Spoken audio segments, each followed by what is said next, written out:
Okay, so you've been there, right? Deep in some Ruby code, feeling pretty good. You run it and just nothing. Yeah. Or maybe worse, it completely blows up in a way you did not see coming. Oh, absolutely. That moment staring at the screen just, oh. Yeah, total classic developer frustration. It really is. I mean, building stuff means things are going to break sometimes. That's just part of it. The real skill, and honestly where you can lose so much time, is figuring out what went wrong and where it went wrong. Right.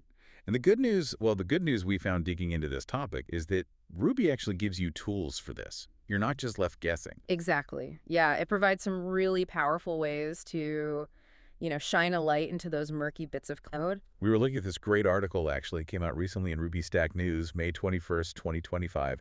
It's by Seegerman Coding. Ah, yes. The one called Debugging in Ruby.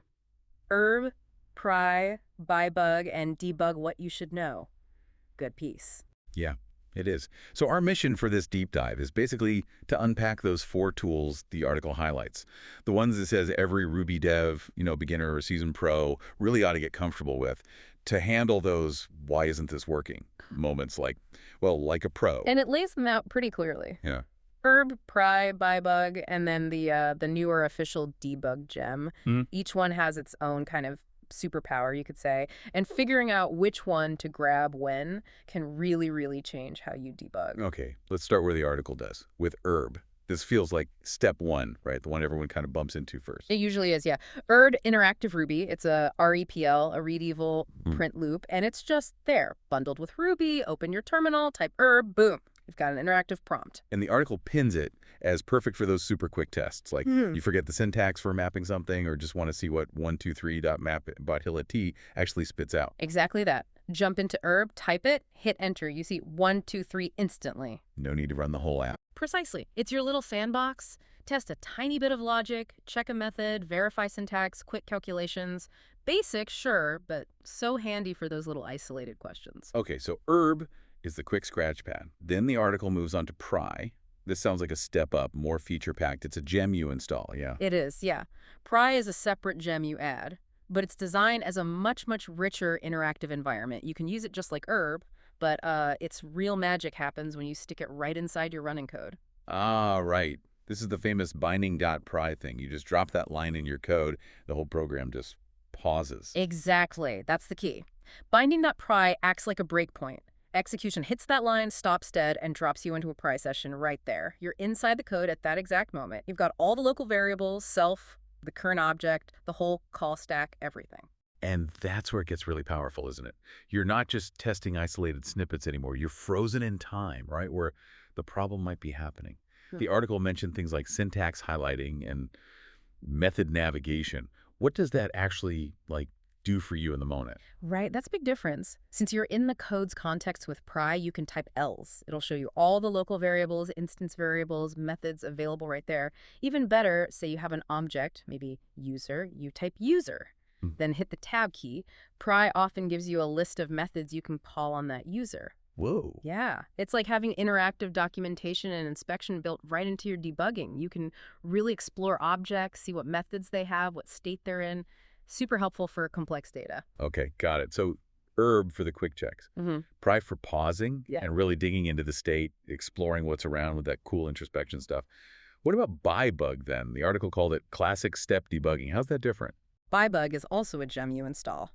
And its main focus really is controlling the flow of execution.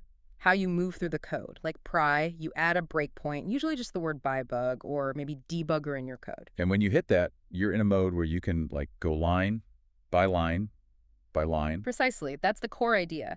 The article lists the main commands, next goes to the next line, but it skips over method calls on the current line. Then there's step. That also goes to the next line. But if the current line calls a method, step jumps you inside that method. Okay. You've also got continue, which just lets the program run normally until it hits another breakpoint or finishes. And of course, you can print variables using p or puts. So let's say I have a line like result process some data.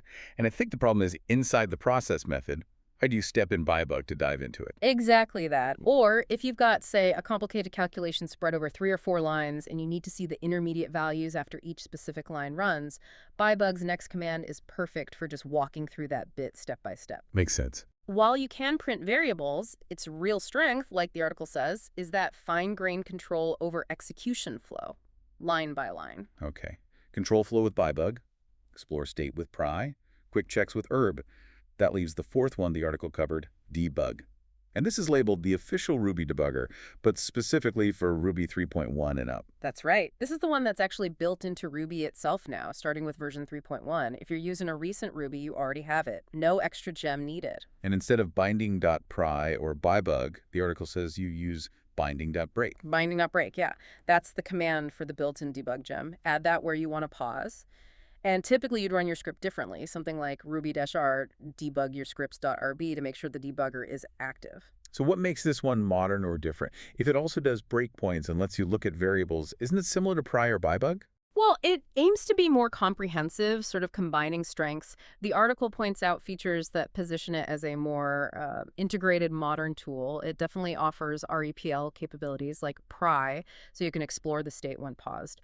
But it also has built-in support for things like remote debugging. It's designed for better performance, and it often integrates more smoothly with modern editors like VS Code through debugging protocols. Right, okay. It's meant to be a robust solution that leverages newer Ruby features and common development setups, kind of aiming for the best of both worlds, state exploration and step control, plus those extra modern features. So for devs on Ruby 3.1 or later, debug might be the first thing to reach for, potentially covering most bases. That certainly seems to be the direction things are heading, providing a strong, built-in debugger out of the box. The article's summary table really helps visualize it. Herb is always there for quick tests. Debug is built in for 3.1 plus loos, handles a lot of modern needs, exploration, stepping, remote stuff. And pry and byebug are still fantastic external gems, especially if you're on older Ruby versions or have projects relying on them.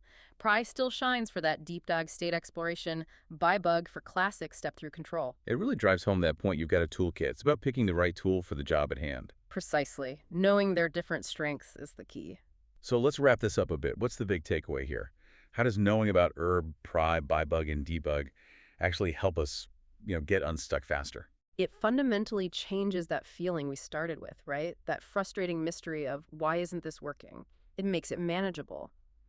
As the source material really shows, with these tools, you can actually stop your program where you need to.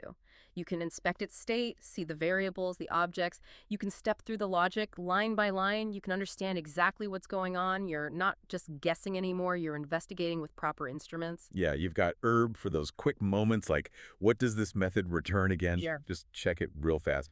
You got pry for when you hit something complex, maybe a weird object state, and you need to just pause everything right there and really explore, list the variables, check methods on an object using that tab completion. Right. And then you have byebug when the sequence matters most. When you need to meticulously walk through calculation steps or a chain of method calls to see exactly where things go off the rails.